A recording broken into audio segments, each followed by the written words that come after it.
রাক্ষসে বাড়ি। সেই বাড়ির সামনে একটি রাক্ষসের মূর্তি। সেই বাড়িতে একটি মাত্রই রাক্ষস থাকে। আমি একবার ওই বাড়িতে রাত কাটিয়েছিলাম, আর তারপর সেদিন ছিল বৃষ্টি বাদলের রাত। আমি বাসে করে শিলিগুড়ি যাচ্ছি। শিলিগুড়ি থেকে দার্জিলিং চলে যাব এই ভাবনাই ছিল, কিন্তু কে জানতো এই দার্জিলিং যেতে গিয়ে জীবন নিয়ে টানাটানি হবে।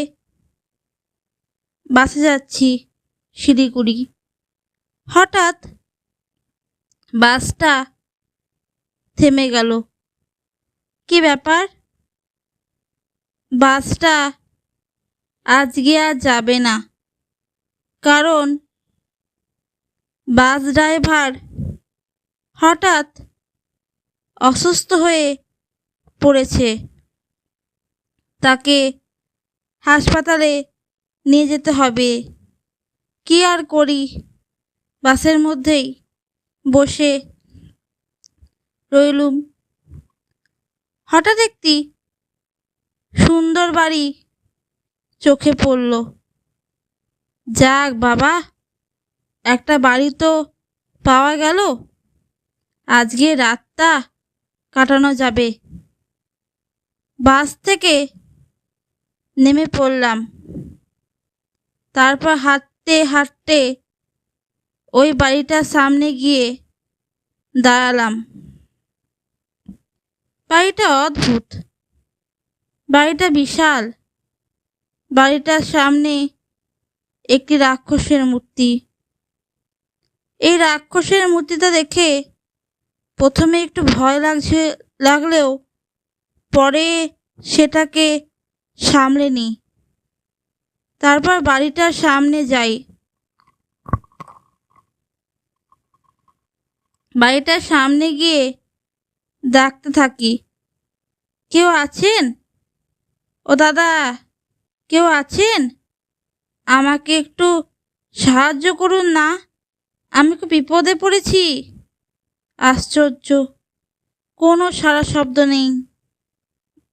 হঠাৎ দরজাটা খুলে গেল। আমি অবাক হলাম। তারপর বাড়িটার ভিতরে ঢুকলাম। আমি ওই বাড়িটার ঢোকার সঙ্গে সঙ্গে ঘরের আলোগুলো জ্বলে উঠল। আমার মনের ভিতরে একটা ভয় ঢুকে গেল।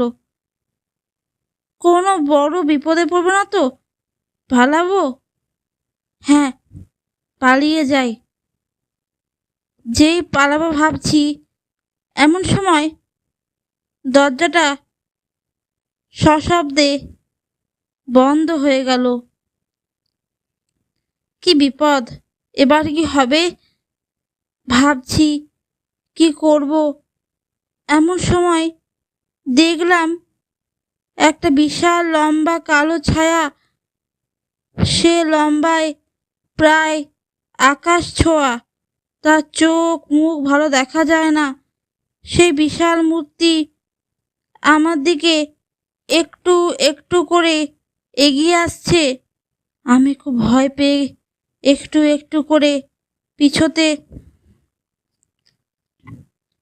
শুরু করলাম। পিছোতে পিছোতে একদম দরজার গায়ে ঠেসে গেলাম। তারপর একটু ঠেলা দিতেই দরজাটা খুলে গেল। আমি কোনো মতে ওখান থেকে বেরিয়ে এলাম। তারপর দৌড়াতে আরম্ভ করলাম। তারপর এক দৌড়ে বাস স্ট্যান্ডে এলাম। তারপর সেখান থেকে বাস ধরে বাড়ি।